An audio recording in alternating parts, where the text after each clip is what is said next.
نہ نفسانی قوتیں ہیں، نہ مال و دولت کی محبت ہے، نہ جان و منصب کی محبت ہے، اس کے پاس ایسی کوئی شے نہیں ہے۔ اب یہ دونوں لشکر آمنے سامنے ہیں، روح کا لشکر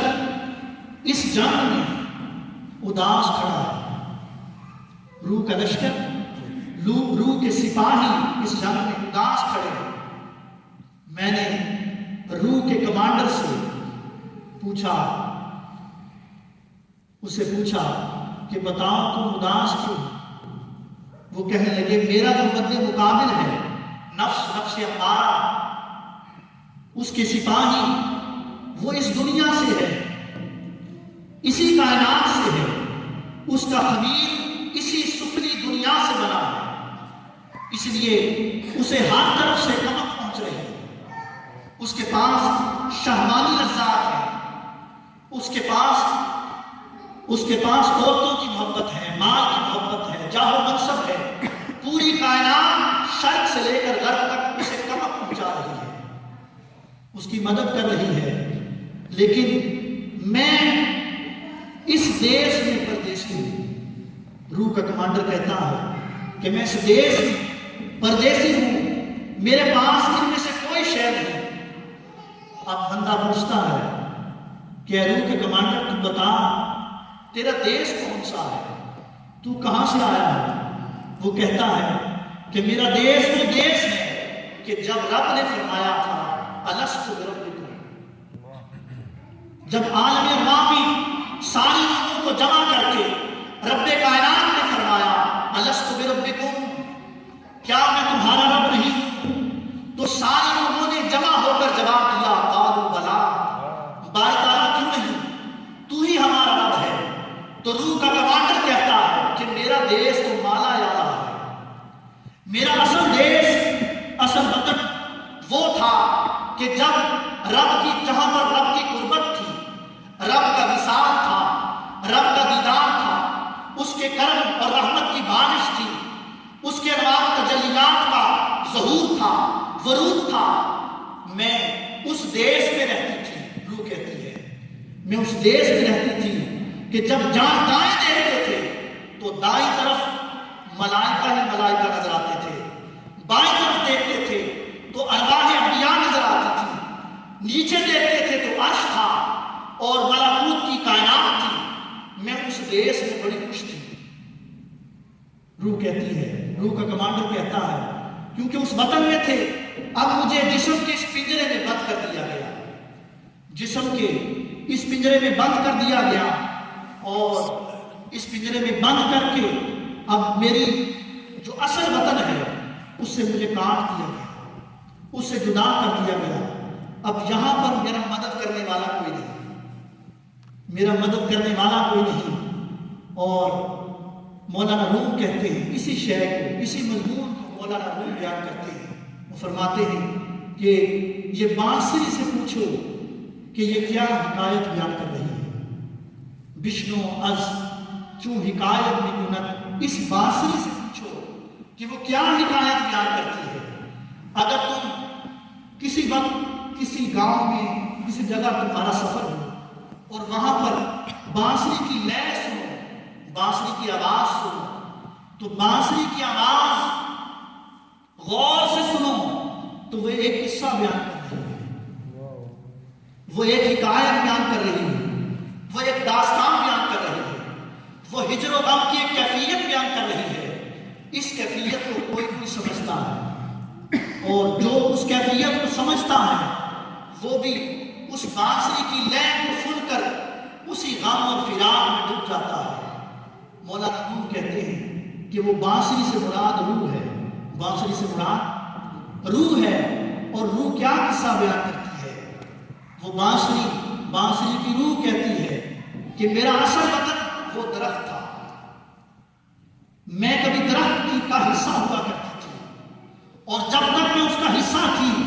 تب تک سرسبز و شاداب تھی، مجھ پر پھل پھول لگتے تھے، اور پھل پھول لگتے تھے، شاداب تھی، پتے لگتے تھے، اور مجھ پر بہار آتی تھی۔ لیکن جب سے مجھے اپنے وطن سے اس درخت سے کاٹ دیا گیا، اور کاٹ کر بانسری سوراخ کر کے بانسری بنا دیا گیا. تو جب اب وہ بانسری بجتی ہے تو اپنے اس دیش کو یاد کرتی ہے, اس کا قصہ بیان کرتی ہے, ہجر و فراق کو بیان کرتی ہے اور کہتی ہے کہ میرا کوئی ایسا بندہ مل جائے کہ جس کو میں اپنے دیش کی بات سناؤں, میں اپنے ہجر کی داستان سناؤں, اپنے غم اور فراق کو اس کے سامنے بیان کروں. تو مولانا روم کہتے ہیں کہ یہ روح بھی معنی اعلیٰ میں رہتی تھی, رب کے انوار و تجلیات میں رہتی تھی, اس کے انوار کی بارش تھی, بارش میں رہتی تھی, اس کی قربت میں رہتی تھی. جب سے اس کی قربت کو چھوڑ کر اس دنیا میں آئی, اب اس دنیا میں اس کے پاس اس کی خوراک, کیونکہ اس دنیا میں سے نہ شہوات ہے نہ مال و دولت ہے, یہ دنیا کی کوئی شے اس کی خوراک نہیں. وہ روح کہتی ہے, روح کا کمانڈر کہتا ہے کہ میری خوراک رب کی قربت تھی, میری خوراک رب کا وصال تھا, میری خوراک تقوی و طہارت تھا, میری خوراک ذکر الہی تھا, میری خوراک عبادت الہی تھا,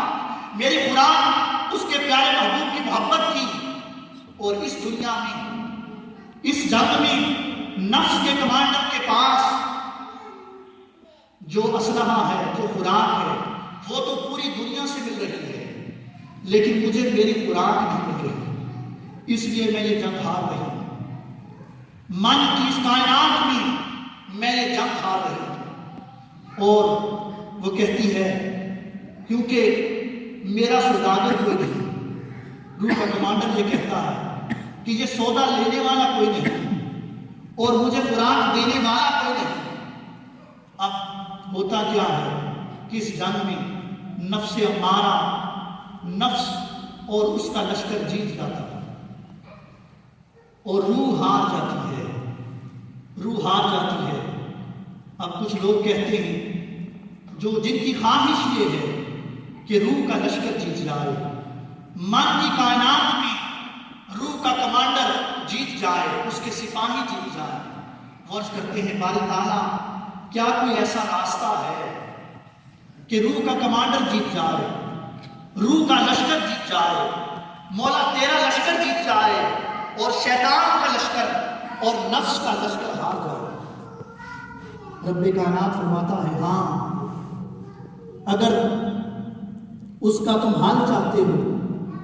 کہ روح کا کمانڈر جیت جائے اور روح کو فتح حاصل ہو تو تمہیں بتاتا ہوں اس کا ایک راز ہے, اس کا ایک راز ہے. فرمایا قل اعنبئکم بخیر, محبوب آپ فرما دیں, محبوب آپ فرما دیں اگر روح کے کمانڈر کو جتوانا ہے اور نفس کے کمانڈر کو شکست دینی ہے تو اس کے لیے پہلا قاعدہ یہ ہے کہ میرے مصطفیٰ کی دہلیز پر آ جاؤ. کیونکہ لفظ قل کا مطلب ہے فرما دے. یہ راز بارگاہ مصطفیٰ سے مل رہا ہے. آپ فرما دیں, آپ اس روح کے کمانڈر کو اور اس کے لشکر کو حل دے دیں, اس کی فتح کا نسخہ بتا دیں. فرمایا محبوب آپ فرما دیں اگر یہ روح کی فتح ہوگی تو صرف اسی کی ہوگی, اسی کمانڈر کی کو فتح ہوگی, روح کے اسی کمانڈر کو فتح ہوگی جو دہلیز مصطفیٰ پر آئے گا صلی اللہ علیہ وسلم, جو حضور کی محبت, حضور کی اطاعت, حضور کی اتباع, حضور کی غلامی اور حضور کے عشق میں فنا ہوگا, حضور کے در سے خیرات لے گا. اور وہ خیرات کیا ہے؟ فرمایا کہ وہ خیرات یہ ہے کہ اگر روح کے اس کمانڈر کو فتح دینی ہے اور اللہ کے لشکر کو نفس کے لشکر پر فتح دینی ہے تو فرمایا اے لوگوں جو مادی دنیا میں گم ہو گئے ہیں ان سے خطاب کرتے ہوئے کہا قل اعنبئکم بخیر, تمہیں اس سے اعلیٰ شے, اے لوگوں جو مادی دنیا میں گم ہو گئے, جو مال و دولت کی محبت میں گم ہو گئے, جو جاہ و منصب کی محبت میں گم ہو گئے, جو شہوات پرستی میں, لالچ میں, بدی میں, گم ہو گئے ان کو خطاب کرتے ہوئے کہا کہ اگر چاہتے ہو کہ اس سے چھٹکارا مل جائے تو چھٹکارا حاصل کرنے کا طریقہ یہ ہے کہ للذین اتقوا عند ربہم، کہ تم نفس کے بندے بننے کی بجائے، شیطان کے بندے بننے کی بجائے رحمان کے بندے بن جاؤ۔ رحمان کا، لوگوں کا خوف رکھنے کی بجائے، مال و دولت کا حرص رکھنے کی بجائے رب کا خوف رکھو، اس کے محبوب سے محبت کرو، رب کے ساتھ اپنا تعلق قائم کر لو۔ اگر تم اس کے ہو جاؤ، للذین اتقوا، اس کا تقوی اختیار کرو، اس کی پرہیزگاری اختیار کرو، اس کی خشیت اختیار کرو، اس کا ذکر کرو، اس کی عبادت کرو، تو پھر کیا ہوگا؟ پھر یہ ہوگا، فرمایا للذین اتقوا عند ربہم جنات۔ تم سمجھتے ہو کہ صرف یہی کائنات ہے، یہ صرف اسی دنیا کی محبتیں ہیں، یہ مال و دولت، جاہ و منصب، اولاد کی محبت، صرف یہی دنیا ہے۔ فرمایا اگر تم اس کے بن جاؤ، اس کی سچی اطاعت اور محبت اور اس کے پیارے محبوب کی غلامی میں آ جاؤ، تو پھر ان لوگوں کے لیے جو اس کی سچی غلامی میں آ جائیں، سچی بندگی میں آ جائیں، اس کی سچی خشیت اختیار کریں، اس کے محبوب کے سچے غلام بن جائیں، ان کے لیے جو یہ اس کائنات کو چھوڑ کر آئیں گے، وہاں پر جنتیں تیار کی۔ ایک اور کائنات بھی ہے، ایک یہ کائنات ہے، اس کو چھوڑو گے، چھوڑنے سے مراد یہ نہیں کہ جنگلوں میں نکل جاؤ، غاروں میں نکل جاؤ، نہیں۔ فرمایا اس دنیا کی محبت کو دل سے نکال دو،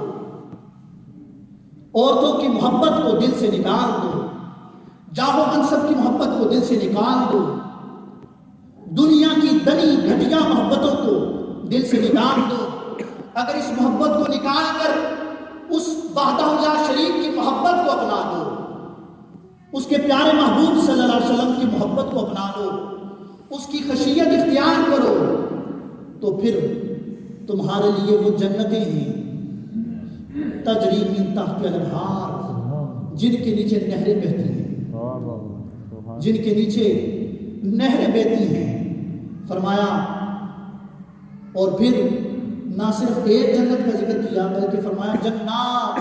بہت ساری جنتیں ہیں، بہت ساری جنتیں ہیں۔ تو فرمایا اس دنیا کی جنت باغ کو بھی کہتے ہیں، عربی زبان میں جنت باغ کو بھی کہتے ہیں۔ فرمایا اس دنیا کے باغات بھی دیکھ لو، اس دنیا کے باغات بھی دیکھ لو جو خوبصورت ہیں، اور پھر رب کائنات فرما رہا ہے کہ جو میرے بن جائیں اور میری خشیت اختیار کر لیں، ان کے لیے اس سے بڑھ کر وہ جنات ہیں جن کے نیچے نہریں بہتی ہیں، اور پھر ان جنات میں مختلف وادیاں ہیں۔ اب جو کچھ لوگ تو ایسے ہوئے کہ جنہوں نے اس دنیا کو چھوڑ کر جنتوں کا سودا کر لیا، کچھ لوگ ایسے ہوئے کہ جنہوں نے جب سفر شروع کیا تو دنیا سے آخرت کا سفر کیا، دنیا کی محبت کو چھوڑ کر آخرت کی طرف کا سفر کیا، اور سودا کیا کیا؟ رب سے جنت کا سودا کر لیا، جنت کا سودا کر لیا۔ رب کائنات نے فرمایا اگر اس سے آگے چلنا چاہو تو اس سے آگے اس سے بھی اعلیٰ سودا ہے، اس سے آگے اس سے بھی اعلیٰ سودا ہے۔ اب بندہ عرض کرنے لگا باری تعالیٰ وہ سودا کیا ہے؟ فرمایا جنتیں ہیں جن کے نیچے نہریں بہتی ہیں، وہ باغات ہیں، اور فرمایا خالدین فیہا، وہ جنتیں ایسی ہیں کہ یہ جنت، یہ دنیا تو سدا تمہارے پاس نہیں رہے گی۔ یہ جو مال و دولت، اولاد، جاہ و منصب، گھر بار، جس کے لیے تم مارے کرتے ہو، جس کے لیے تم نے اپنا دن رات لگا دیا ہے، یہ ہمیشہ تمہارے پاس رہنے والا نہیں ہے، ہمیشہ رہنے والا نہیں ہے۔ لیکن رب کائنات کے ساتھ جب تم اس جنت کا سودا کرو گے، اس کی غلامی اور بندگی میں آ کر، اس کی خشیت اختیار کر کے، اس کا تقوی اختیار کر کے جب اس کی بندگی اختیار کرو گے تو وہ جنتیں ملیں گی کہ جن کو کبھی زوال نہیں ہے، جن جنتوں میں تم ہمیشہ ہمیشہ رہو گے۔ اور فرمایا اور جو اس سے اعلیٰ سودا کرنا چاہیں، فرمایا وَأَزْوَاجٌ مُطَہَّرَةٌ، ان کے لیے پاکیزہ سنگتیں ہوں گی، ان کے لیے پاکیزہ سنگتیں ہوں گی، پاکیزہ سنگتیں ہوں گی۔ اور دنیا کی سنگتیں جو میری خاطر رب کائنات فرما رہا ہے، دنیا کی سنگتیں چھوڑیں گے، میری خاطر دنیا کے لوگوں سے منہ موڑ لیں گے، جو میری خاطر دنیا کی محبتیں چھوڑ کر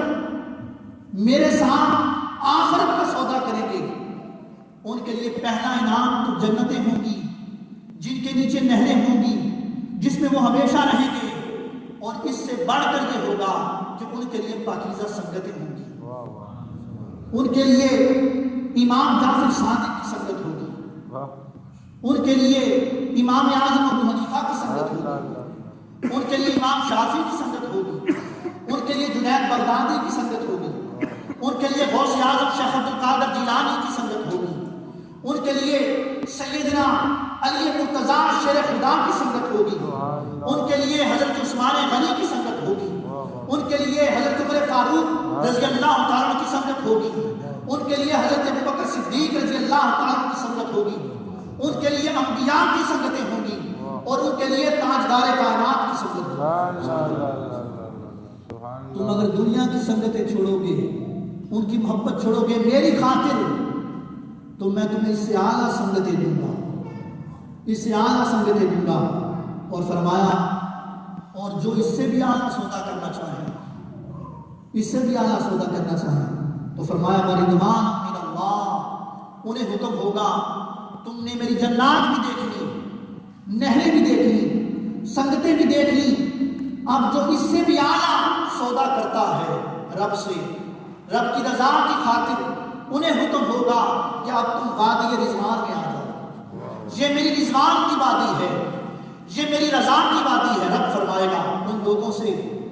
جو دنیا کی ساری محبتیں چاہتے رب کی رضا کے لیے چھوڑ کر آئیں گے،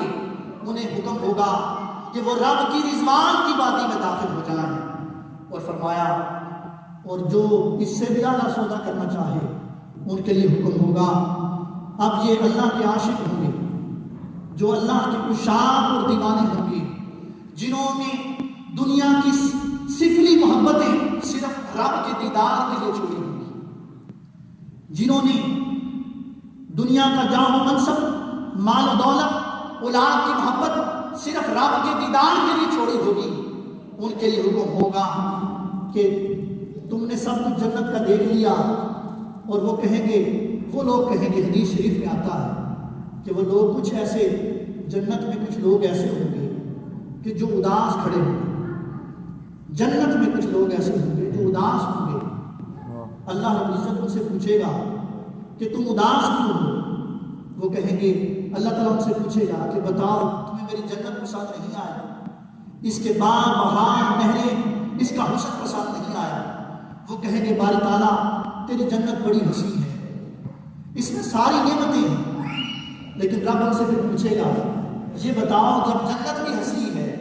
ساری نعمتیں ہیں، تو تب تم اداس کیوں ہو؟ وہ کہیں گے باری تعالیٰ ہم نے جو دنیا میں دنیا کی محبت کو جب ترک کیا تھا، ہم نے جب شہوات سے کنارہ کشی کی تھی،